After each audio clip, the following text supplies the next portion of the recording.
Welcome to Fast Fred Travels. If you're here to learn travel tips and hacks, you're in the right place, so stick around. I'm your host, Fast Fred, a traveling river guide. I work from May through September every year in North America, guiding folks down raging rapids and rafts or chasing behind them in the safety kayak to make sure they stay safe. During my endless summers, I travel Latin America. This video is going to be about how to plan for your next trip, in particular, international trips. It will cover logistics and things you should consider while planning your trip. As an example for this process, I will use my recent trip to and through Mexico, from Mexico City to Guatemala, with quite a few stops on the way. And yes, the trip did morph and I had to make changes, and I will get into that in this video. There is also a companion blog on my website, so check out the URL, go visit it, or visit the description of this video for a link to the blog. It has a lot of helpful information, including spreadsheets to really break down your costs. In addition, it will provide links to companion videos such as room reviews from all my stays across Mexico, so you can make an informed decision or realize if you want something more posh, it's going to cost you more. Also, there will be a live stream Wednesday evening at 7 p.m. I strive to have live streams every Wednesday at 7 p.m.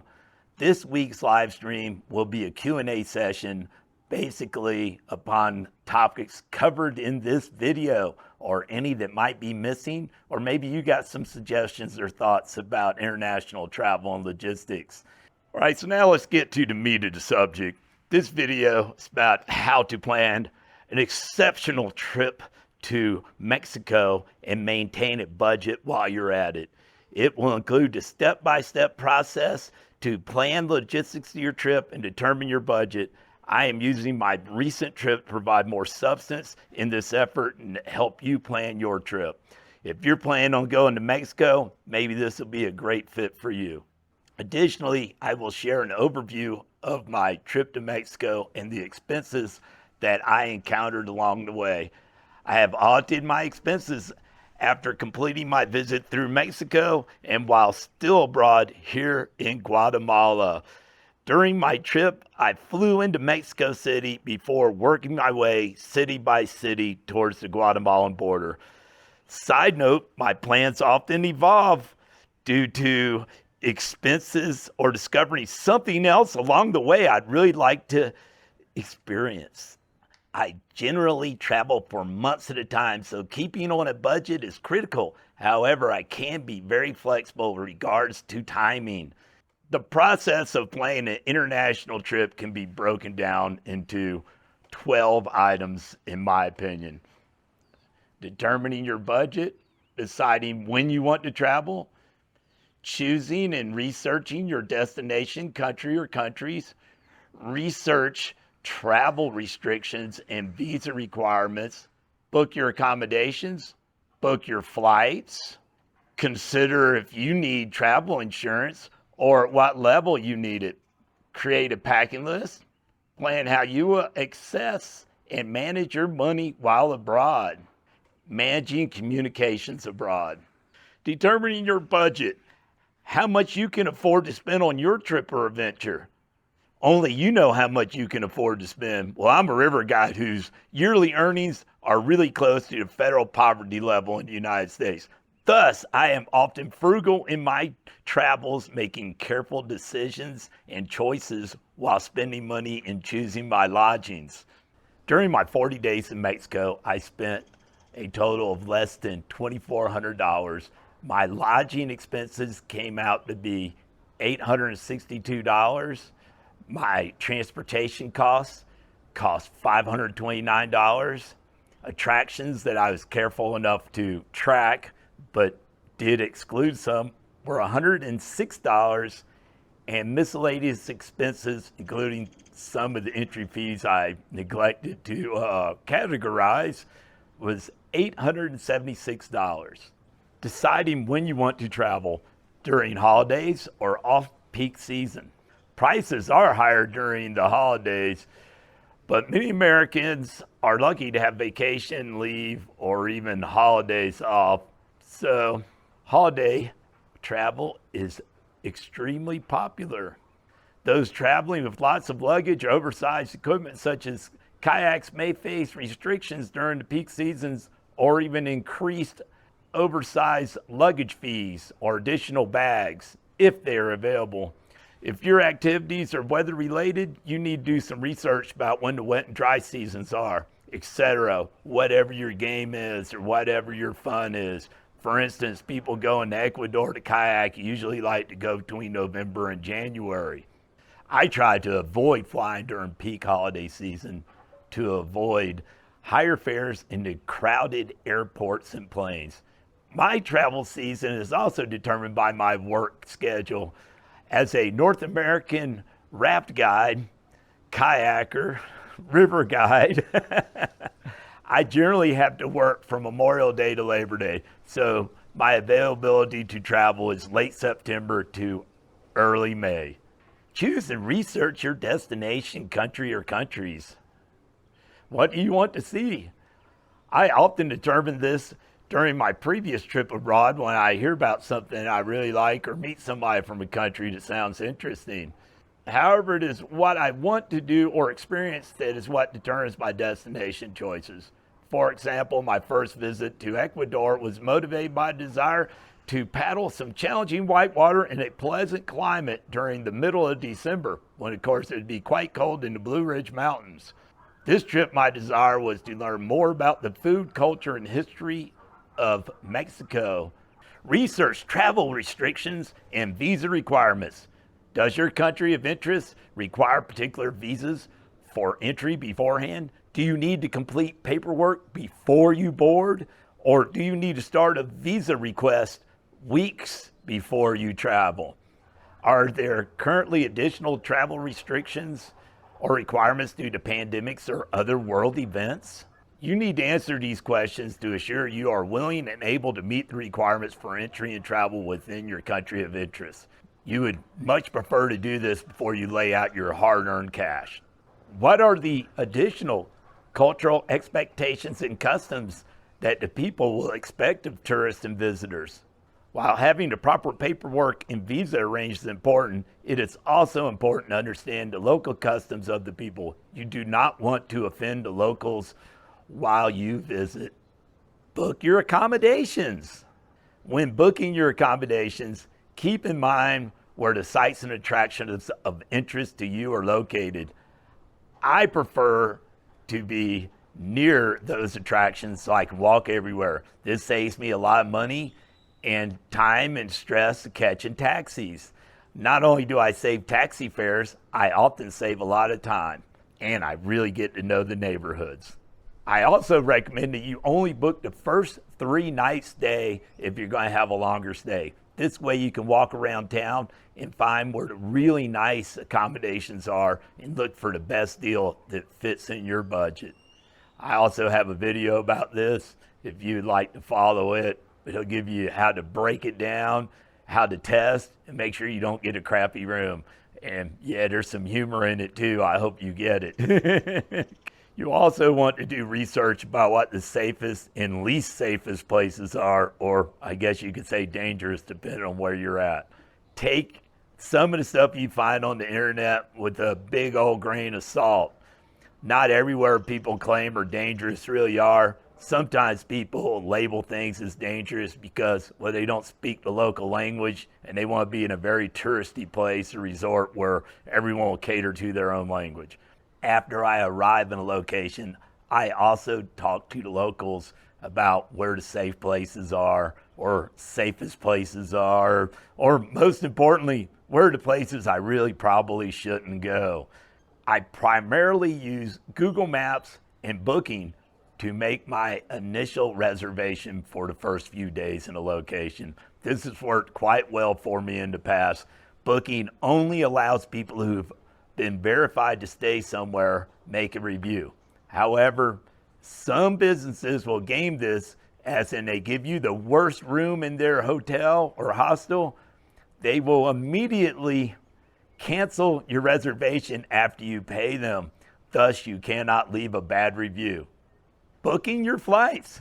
Now that you've booked your accommodation, you need a flight to get there. How flexible can you be in the timing of your flights? Often, midweek fares are lowest. Most airlines' websites offer a monthly view where you can see all the fares for an entire month in one glance. This tool can be very useful if you have flexibility.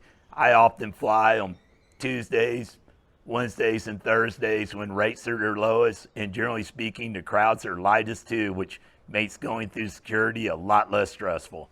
While you're booking your flight, make careful notes regarding the types of documents that are required to board the plane and to clear customs. Pro tip, I find dealing directly with airlines to be a much better plan than to deal with aggregators such as Hotwire, Kayak, you name it.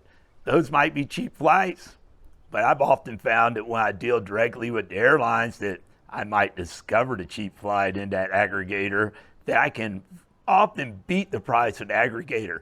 And when something goes wrong, you're not going to be happy if you have to deal with the aggregator and the airline. You're probably going to get screwed like I did in Peru as the borders were closing. So take it from me, I learned the hard way. You'll thank yourself for going directly through the airline's website when something goes wrong. You'll get a lot better service and much more likely to get the problem resolved without you spending lots more money, and then hope that you can get the money in the back end. In my case, I managed to get credits, but quite a few of those credits expired before I could use them, and they weren't like gimmies. They were my cold hard cash that I spent. So buyer beware. Consider travel insurance. Whether you only get enough to protect your airline ticket and possibly get yourself flown out of the country if something goes wrong, or you go all the way with a service like World Nomads and get some real medical coverage. Possibly your insurance policy at work may cover you while you travel. Me, I don't have any insurance. And quite frankly, I can access health care in the countries of Latin America that I choose to visit for far less than if I could have insurance in the United States. It is often cheaper paying for services here than paying a 20% copay. And hey, I didn't even have to pay a monthly premium of hundreds and hundreds of dollars like I did in the past. Everyone's situation is different. Make an informed choice when you are considering travel insurance. If the country you are visiting has expensive health care, you probably really do need insurance, but also be aware that some countries and hospitals will require payment up front. So be prepared to take care of this if that is the issue. A lot of travel insurance only reimburses you. So maybe your policy at work will pay directly, but it's hard to say what's going to work without doing research to make sure. You may need to make a few phone calls to determine what the truth of the situation is. If you're going to Latin America or Europe, odds are in your favor that you can either get free or very affordable health care, but make an informed decision. Planning your itinerary. Do you want a tight or loose itinerary? I like to travel slow, so I use a loose itinerary, but I make a list of the places I want to go. Pro tip, before you go on your trip, download local maps to your favorite mapping apps. I personally really like Google Maps and MapMe. MapMe will work offline with no cell phone connection using the GPS satellites. It can be really handy. I really enjoyed using it on super long trips in the middle of nowhere in Peru on the bus. It was really cool so I could see where I was at in the country. Check your documents. Don't get denied boarding or entry to a country. Make sure your passport will not expire soon. Generally speaking, your passport must have 6 more months beyond the date of your travel, or in some cases, the date of your return from travel.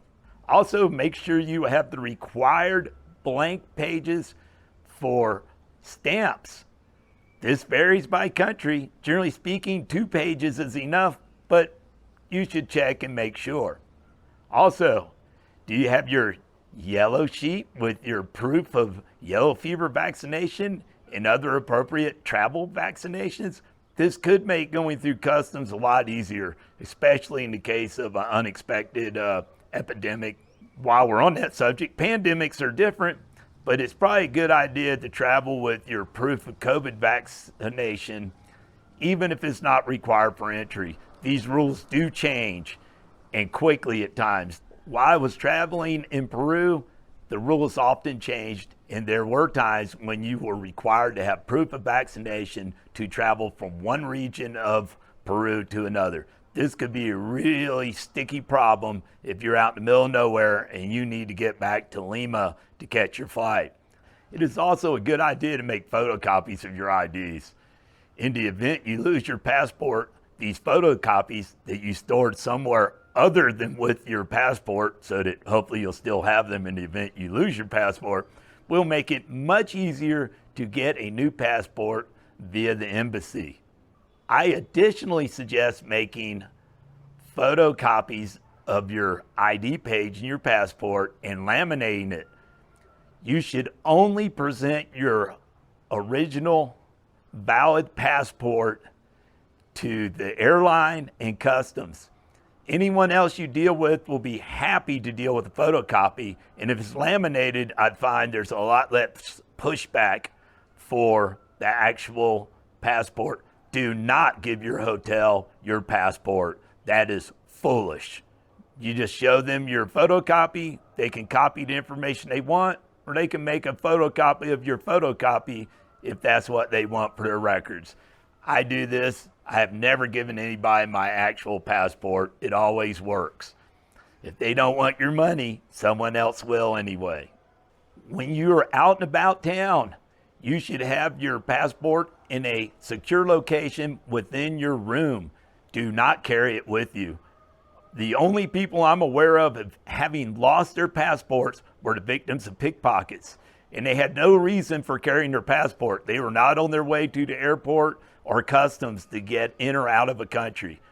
So leave it in your room. Carry a photocopy to prove to authorities or whomever you may need to of your true identity, but do not carry your passport on your person. That is the most unsafe place you can have it. Creating a packing list. What do you need to have? Traveling light with just carry-on luggage has many advantages. Creating a list will help you prevent overpacking and also reduce the chances you will forget something really important. Do not pack things you might need. Only pack things you truly need. You will only need enough clothes to make it to your next laundry or wash day. Don't try to pack a change of clothes for every day you travel. That's insane. That would be really heavy. I have basically 4 pairs of shorts, although 3 of them are convertible pants. And I probably have as many shirts. So I have basically 4 changes of clothes. There's no need for any more. You can learn more about my packing strategies in this companion video. Also, check in the description. There's links to this one and the other companion videos that you'll find useful. And I strongly urge you to go check out the blog. It really has a lot of helpful information and some really good links. And it'll be updated in future when people make some great suggestions in the comments below. Managing your money while abroad. Plan how you will access and manage that money. Be sure to contact your bank or credit union to make sure your debit and credit cards are activated to work in the countries you will visit. I generally like to do this at least 2 weeks in advance. Sometimes it might end up being closer than a week, and a few times maybe just a few days before I left. It'd be a good idea to have a little extra money if you're cutting it close, just in case something goes awry. You should also have a backup plan in case you lose your cards. It's a good idea to carry enough money to survive for a few days, maybe a week, and certainly cover your return ticket price. A travel belt or hidden pocket, well, they're both great places to hide money, and The hidden pocket, additionally, is a good place to put your passport when you have to carry it. Don't walk around with it as a rule. That's just foolish. You don't want to make it get all ragtag and worn either, because it could be declined by customs if it looks like it's in bad condition or overly worn. I am also at this time planning to make a video about what to do when all else fails and you lose your credit and debit cards, as a good friend of mine did recently, and how he is transferring money and accessing it from local banks. If you're interested in that, I suggest you subscribe to this channel and stay tuned. Managing your communications and safety abroad. I think they are related. First off, having an unlocked phone is very important, so make sure your phone is unlocked before traveling. If your phone is not unlocked, contact your service provider, whomever they may be, Verizon, T-Mobile, and ask for assistance to unlock it. Additionally, to have an unlocked phone, it needs to accept SIM chips. So if your phone, for any reason, isn't unlocked, can't be unlocked, or does not accept SIM chips, you can easily buy one that does off of Amazon or several related sites. You can get them pretty affordably too. I don't spend more than $200 on a phone, for instance. And yeah, I do have a smartphone.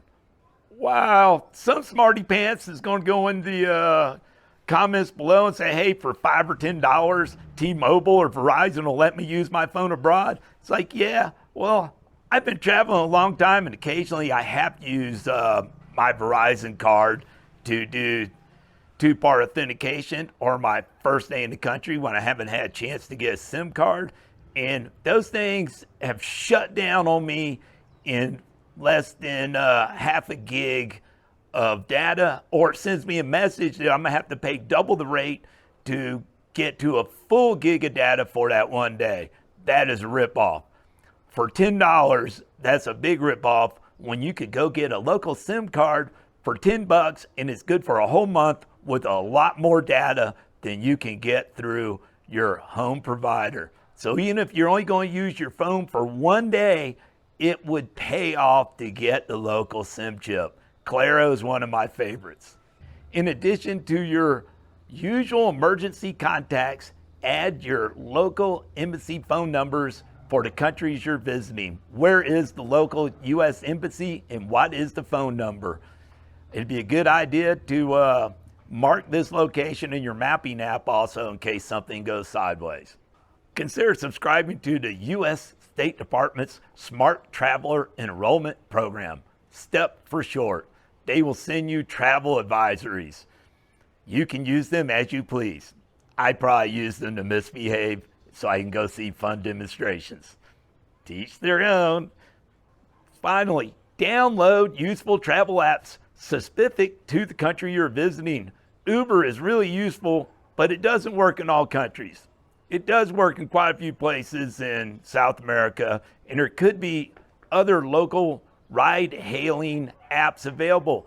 There are also in big cities like Lima and Mexico City, they have bike share apps, so you can go rent a bicycle using your phone.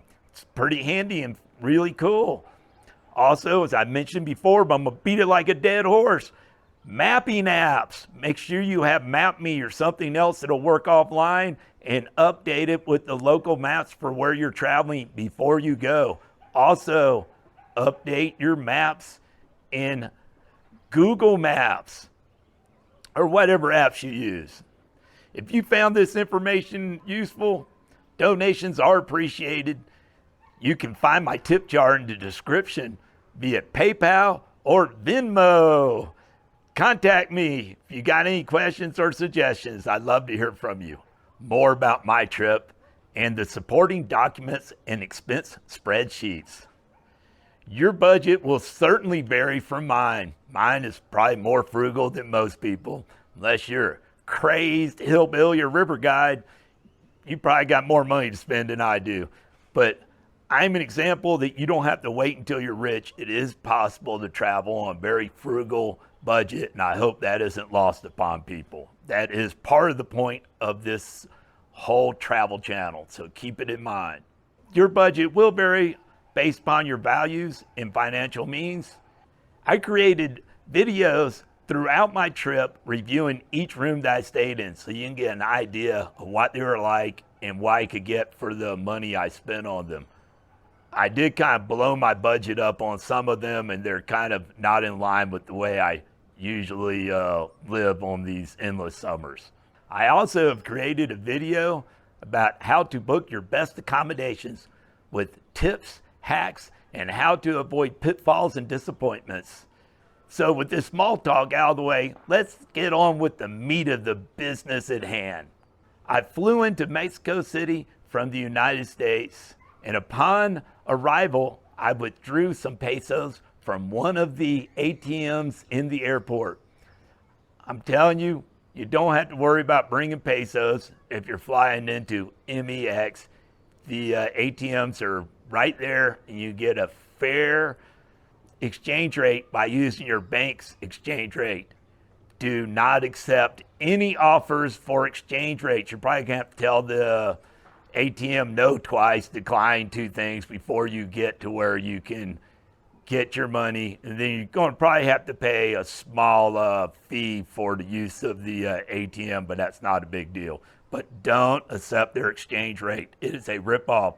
They will make you pay for the convenience, and then they'll give you a really bad one compared to what your bank would give you for free.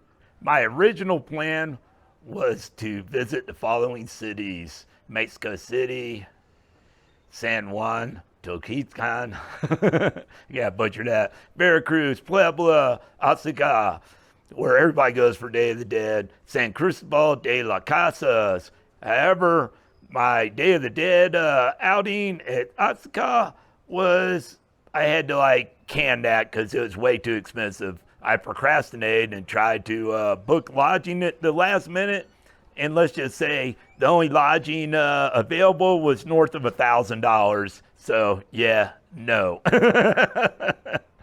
As you know, that is a very popular place to be on Day of the Dead. I do plan to go back there and try again, but it didn't work out this trip. And in the future, when I do it, I will book my accommodations a month or 2 in advance. I will plan ahead next time. Pro tip: if you're going somewhere that's going to be really popular and busy, you might want to make your reservations well in advance. My route through Mexico was largely determined by the places and events that I wanted to experience. I spent 2 weeks in Mexico City to see the museums, including the National Museum of Anthropology and Templo Mayor, where some of the conquistadors were sacrificed to someone else's god. Hey, it's kind of like payback. They killed a lot of people in the name of their god. Okay, that's my humor. Then I went off to see the big pyramids along the Avenue of the Dead. That was cool, and I made some local friends that I'm gonna have to go check out on future trips. They inducted me into a little social organization.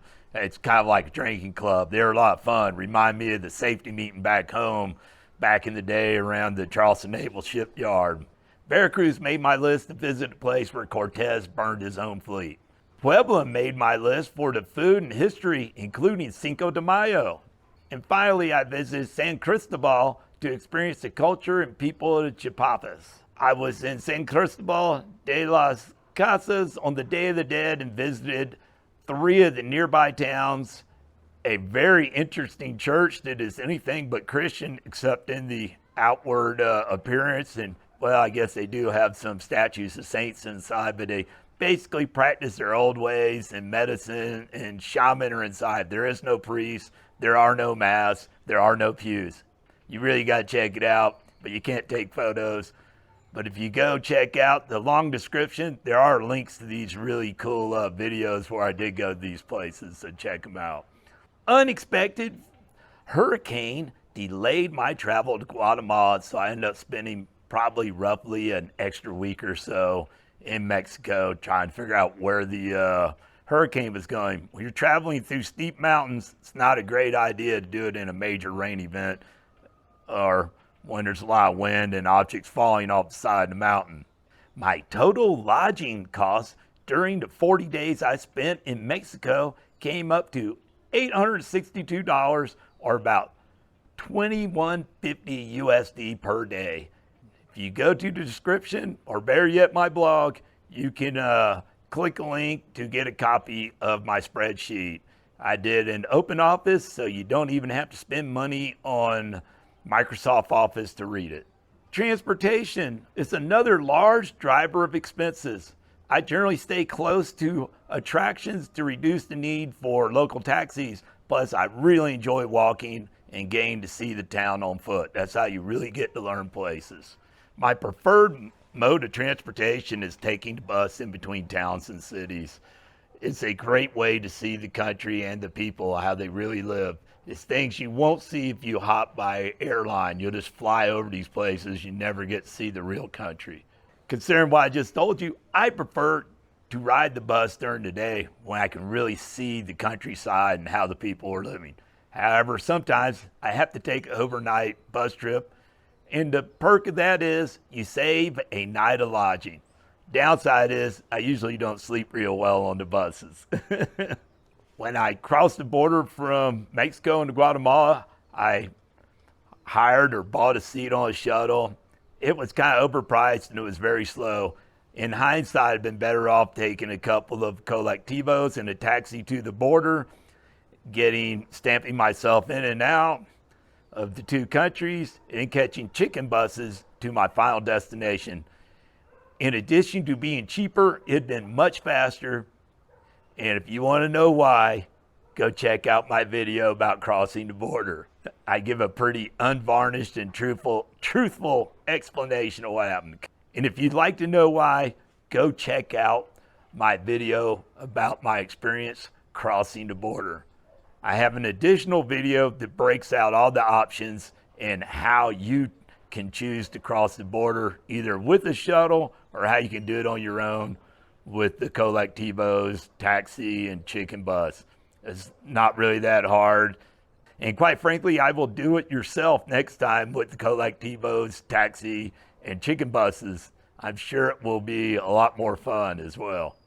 Attractions. Once again, I found the cost of visiting cultural and historic attractions to be quite frugal.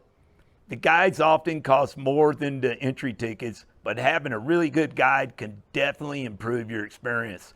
I suggest going 2 days. If you're going to hire a guide, go with the guide one day and then come back and visit the same location upon your own the next day. You'll have a better idea of what you're looking at, and you'll be able to take your time and explore wider and slower than you did with the guide, who has itinerary, and in some cases like Machu Picchu, must get you in and out within a certain time or they'll kind of get demerits and get in trouble. So if you're by yourself, you got a little more flexibility. I saw quite a few small museums in El Centro of Mexico City for free, using the tactic of visiting on their free days. Some things are free on Sundays. So if you have timing and you're slow traveling, you can work this out by making a list of all the places you want to see and then noting when they are open, what days and what hours, and if there is a free day of the week to visit it, then you can time it and make it work out best for you. I also failed to record the places that only want chunk change to get in or out. If it's only a few pesos, it didn't make it into my attractions spreadsheet, so it kind of got caught up in the miscellaneous. Back on the subject of guides, a good guide can really make your trip. And well, a bad guide can waste your time or make you wonder what the hell. Check for official ID. I hired one really great guide for 30 minutes at Templo Mayor that really added a lot to my trip. Then I hired another guide who turned out to be a fake guide, but he did tell me lots of funny tall tales about how the Egyptians came here and built the pyramids and all sorts of other nonsense. But he really knew everything about the local Christian lore, which might explain why he thought the world was only 7,000 years old. I'm not sure, but he was entertaining. But he cost me more than the real guide, and it was a waste of my money. But I did get some laughs out of it. I did get on the tour bus and rode it to the Virgin of Guadalupe's place of appearance, but apparently she's really just a co-opted Aztec goddess. There is a temple on top of the hill behind the church. That's covered in last week's video if you want to check it out. It's pretty entertaining and truthful. The total documented cost for admission to sites was just $106. However, I'm sure there were several more entrance fees that are included in miscellaneous, as I stated before. Miscellaneous expenses include food and beverages, toiletries, replacement items that broke, and poorly tracked expenses. Mexican food is likely my favorite kind of food, so I was really looking forward to this trip. Yeah, so I indulged in the food and some of the beers, because hey, my favorite beers are also from Mexico. I also did some research and visited some notable Mexican restaurants. This did not help me save money, but it did add value to my experience. In addition, only 2 of my stays or rooms during this trip came with kitchen privileges. One was in Puebla, but I was there only for a few days and wanted to experience the local food scene. Therefore, I really didn't have time to do my own cooking or desire to. The other was in San Cristobal, and I did stay there longer, and the nice hostel that I stayed at had a great shared kitchen, and it was a good place to meet other travelers. Additionally, I really like craft beer, so I had to sample the craft beer as I traveled across the country. It's a little pricier than the other local beers, but it was well worth it. I also got to say it was relatively easy to access Dos Equis Amber and Negro Modelo almost everywhere I went in Mexico. Negro Modelo is even pretty easy to find down here in Guatemala. However, when I get to South America, I won't be able to find either. I fly with carry-on luggage only, therefore I cannot carry large bottles of fluids. I believe the cutoff is 120 milliliters, which is not much. Therefore, I have to buy mouthwash, shampoo, conditioner, or whatever. I have to buy it when I get somewhere. So those went into miscellaneous costs. Sometimes the shampoos cost more in the United States. Sometimes they cost less. Sometimes you can find local things. And sometimes I feel like all I can find is imported stuff that costs too much. And occasionally things break. In particular, my multi-USB charger finally burned up after almost a decade. So I had to buy another one, but it was pretty cheap when I bought it in Puebla. Other costs reported here or lumped in here were small museums and churches, as alluded to earlier. And of course, when you're in Latin America, you almost always have to pay to use the bathroom, unless you're at a coffee shop drinking coffee, or you're eating at a restaurant, or drinking at a bar, in which case you can access the bathrooms. How nice that bathroom is may vary drastically. Some of the ones you pay for are, let's just say, horrendous. But for the most part, the bathrooms that I accessed in Mexico were pretty good. So that's a small amount of money here and there. Generally, you have to pay money to get through the turnstile to access the bathroom. When I say turnstile, I mean more like a cage. You're not going to climb over it.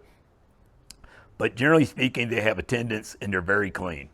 My miscellaneous category comes up to a grand total of $876 as best I can tell. In summary, while this works out to more than I would have liked to have spent during the 40 days in Mexico, I can live with a grand total of $2,373 for those 40 days.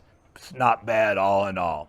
I really enjoyed my visit and I learned a lot. I felt like I got more out of these 40 days than I have for a whole semester in college in the past. Apparently, North America is more expensive than South America, especially in Mexico. They're a lot like their northern neighbor in more ways than you might believe. You can view my stash of videos to learn more about this trip. Find the link on my blog page and check it out. You can binge watch them if you so desire. I do intend to visit Mexico again in the future and see some more sites and places of interest that I had to skip on this trip. So what are your thoughts on this trip and the budget? Leave your comments at my related live stream or tune in while it's live and ask questions. I'll be happy to entertain them and answer them. If you leave them in the comments of this video, I'll answer them as well. If you found this information useful, donations are greatly appreciated. You can access my tip jar via PayPal or Venmo. Check out the description. While I really enjoy making these videos, they are not cheap to make. So any love you can share my way is greatly appreciated. Thanks a lot for sticking around to the very end. You must have loved this video or at least liked it. So give it a like. Leave a comment about what you like. Share it with your like-minded friends that may also enjoy it. Like I said before, I really enjoy making these videos for you and sharing these travel tips, but it's not cheap on my part. I do use equipment to make these videos, and stuff breaks and has to be replaced. And sometimes I go and do things I might not have done ordinarily so I can share it with you folks, and that costs me extra money too. So with that in mind, I want to give a shout out to the people that help make this channel possible. My sponsor and my supporters. I really like Cat's Deli in McCaysville, Georgia. If you happen to be near the point where Georgia, North Carolina, and Tennessee come together in the Copper Basin, like Copper Hill, McCaysville, Georgia, drop in, tell Nancy Fred said hi, and enjoy some of the awesome coffee they got. Their breakfast food is really good too, and they have some gravy that people really get bent out of shape if they don't get there early enough to get some before it sells out, or they take it off the menu at 11 o'clock. So arrive early. My favorite is the bagel with egg, bacon, and cheese. It's really good. And these are the people who have helped make this channel possible by coming rafting with me. And if you check the description below, you can find a link to plan how you can come rafting with me during the 2023 rafting season on the Ocoee River. I would suggest you book your trip between Memorial Day and Labor Day for best chance to come rafting with me. And there's some other tips if you follow my link.